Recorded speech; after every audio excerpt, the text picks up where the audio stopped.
తెలంగాణలో మొట్టమొదటి factory outlet Mukunda jewellers మన కొత్తపేటలో ఫిబ్రవరి 14న గొప్ప శుభారంభం. అందమైన ఈ శుభారంభంలో ఎన్నో విశేషాలు. ముకుందా జ్యువెలర్స్ కొత్తపేట. వామ్మో వాయ్యో తెలంగాణ అసెంబ్లీ రోజు రోజుకు ఏపీ అసెంబ్లీ లెక్క తయారైతుందిగా. పని పాత్ర పెట్టి పత్తిశేన్ల మంట పెట్టినట్టు అసలు పని చేసి కుసర పనులు ముంగటేసుకుంటారు అధికార ప్రతిపక్ష లీడర్లు. నువ్వెంత అంటే నువ్వెంత అని ఒకరి మీద ఒకరు అత్తారలేసి ఇది మా పతారని గొప్పలు చెప్పుకుంటున్నారు. సీఎం రేవంత్ సారు పాత సీఎం కేసీఆర్ సార్ను సందు దొరికి అరుచుకొని ఆరాం గారు చౌరస్తాల పడేస్తున్నాడు. అట్లనే ఇవాళ కూడా కేసీఆర్ సార్ను గట్టిగానే చేసుకున్నాడు.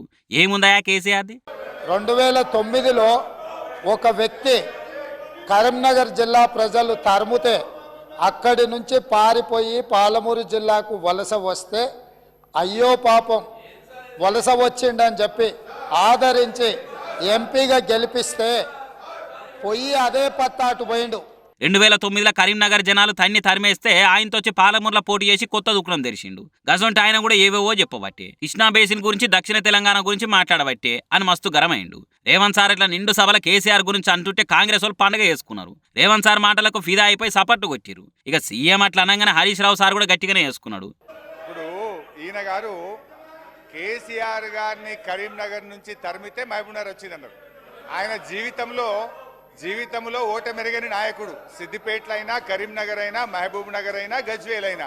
మరి నిన్ను కొడంగల్ తరిమితే నువ్వు మల్కాజ్గిరికి వచ్చినావా? నువ్వెందుకు వచ్చినావు మల్కాజ్గిరికి?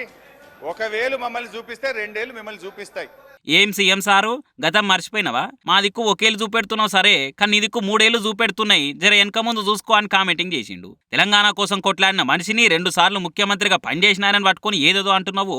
మరి నిన్ను కొడంగల్ల ధర్మేస్తే మల్కాజ్గిరికి వచ్చి పడ్డావా అని అన్నాడు. ఇగో ఇవే చూడ్రి చెప్పబోయి చెప్పించుకున్నాడు. అంటే ఏదైనా పబ్లిక్ ఇష్యూ గురించి మాట్లాడురు సామి అని అంటే నేను ఆడికేళ్ళు ధర్మేసిర్రు, నేను ఈడికేళ్ళు ధర్మేసిర్రు అని కథలు చెప్తే మాత్రం జనాలు ఎవరిని ఎక్కడ ధర్మేయాలని చూసుకుంటారు అనుకోబట్టిరు. ఇవన్నీ చూస్తున్న జనం ఇక